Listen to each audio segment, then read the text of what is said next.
Hi, Mick here, and in this video we're looking at filling in a route card. When planning a walk, there's quite a few things we look at before filling in a route card, such as the group that's going to be with us and any needs they might have.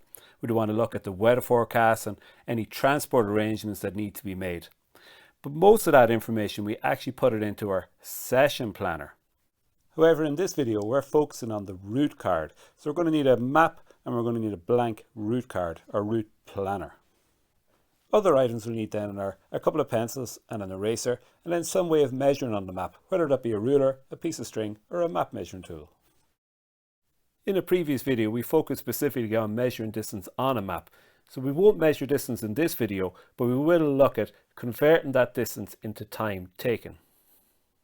For our walk we've decided we're going to go on the Avonmore Way, so we're going to fill that in at the top first of all with my name and the date that we're planning to go walking on. I've gotten out the map section for that walk, and on that I'm going to just mark in the start and the finish locations, and then I'm going to break it down into a number of stages, 8 stages altogether on this one. We're going to be starting in Trooperstown car park, so I'm going to fill that in the route card, and I'm just going to zoom in on that map section just to have a closer look. There's some potential route choices between the start and our first waypoint, but the Avonmore Way is highlighted, but I'm just going to highlight it even more so there. Our first waypoint is a road junction, so I'll mark that into our route card. Initially we'll move off in a southeasterly direction, and I've measured the distance for this leg as 1.6 kilometers. So I'll note that down in my route card as well. Next up I'm going to measure any height gain or height lost for this leg. I've checked the margins of the map for the contour interval used, and it's 5 meters, meaning 5 meters height difference between contour lines. Will we be going uphill or downhill on this leg? Well, following a contour line from the start until I find a contour number, here we have 150 meters, I'm going to move across the contour lines until I find the next number, and here I have 200 meters.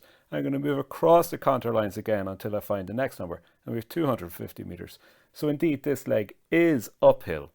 So going back to the start and counting each contour line I cross between the start and the waypoint, I found here there's 22 contour lines, so that's 110 meters height gain on this leg altogether.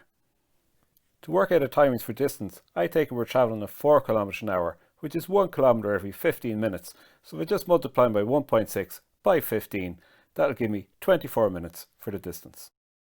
For height gain I use Naismith's rule, which tells us for every 10 meters we go up, we add on 1 minute.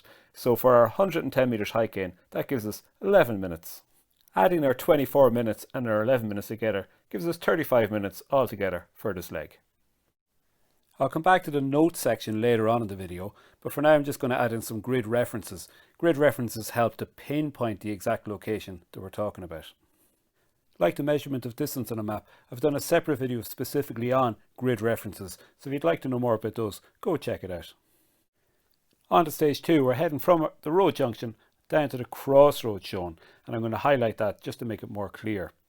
And I've measured the distance for this as being 2.4 kilometers, and we're starting off in a southwesterly direction.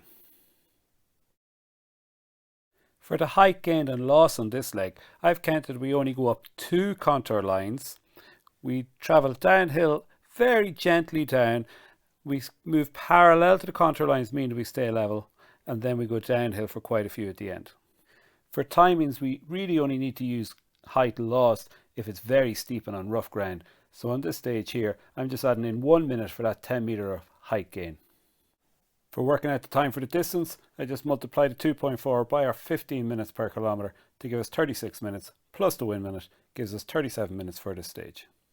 Again, I'm going to add in the grid reference just in case we were handing this route card on to somebody else so they could definitely follow it.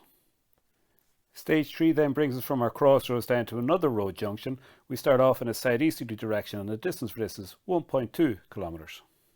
As I'm filling that in the route card there, you'll notice that I give direction as in the direction we move off from the waypoint in.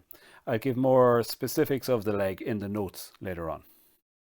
For height gained and lost on this one, I'm going to check around again for contour numbers, and I see the majority of it is uphill. I'm counting 11 contours, and then I'm going to drop off 4 contours then just at the end. Time for distance gives me 18 minutes, and then with 55 meters height gain I'm rounding it up to 6 minutes, giving me 24 minutes altogether for this stage.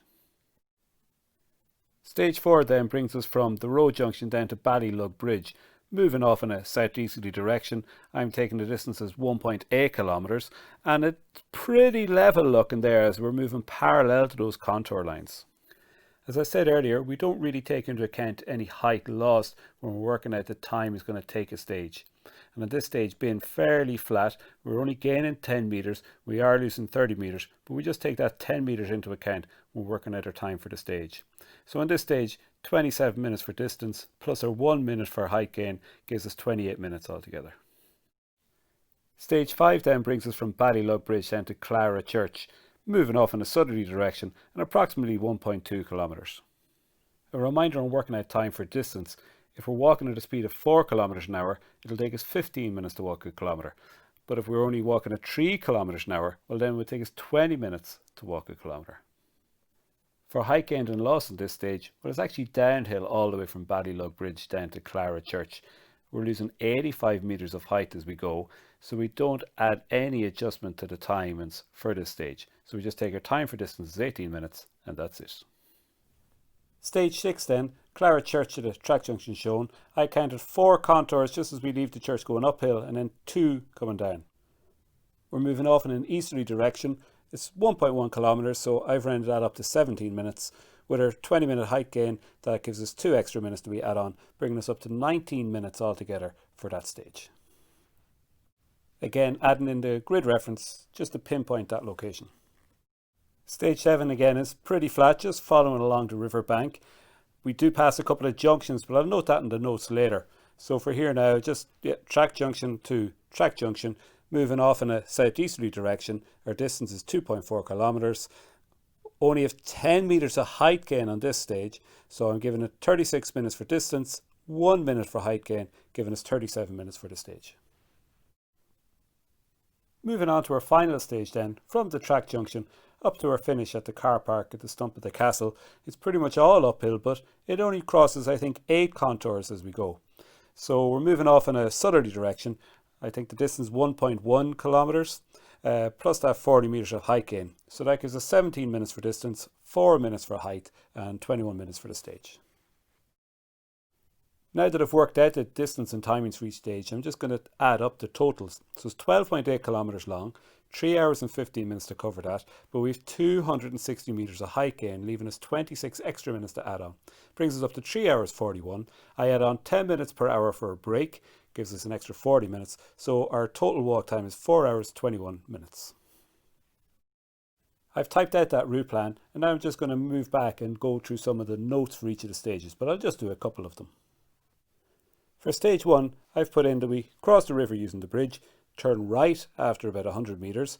We follow the road uphill, around a bend, through a 4-way junction, then follow the track around another bend. We do pass a left-hand turn, and then we'll arrive at the road. For the notes on stage 2, I've written in that we follow along the road in a southwesterly direction. We pass a number of paths and lanes leading off, then the road will veer west and then go downhill after about 1500 meters. My notes for the third stage are: take the track running southeast, it veers southerly after 200 meters, we pass 2 left turns, one as the track just starts going downhill and another soon after. I filled in the rest of my notes in on my route planner, so now my route plan is complete. Pairing this with a copy of the map, we'll be able to follow it step by step, and we'll know what to expect on each stage, distance wise, height wise and time wise, and possibly most importantly, how long it's going to take us overall to complete our walk.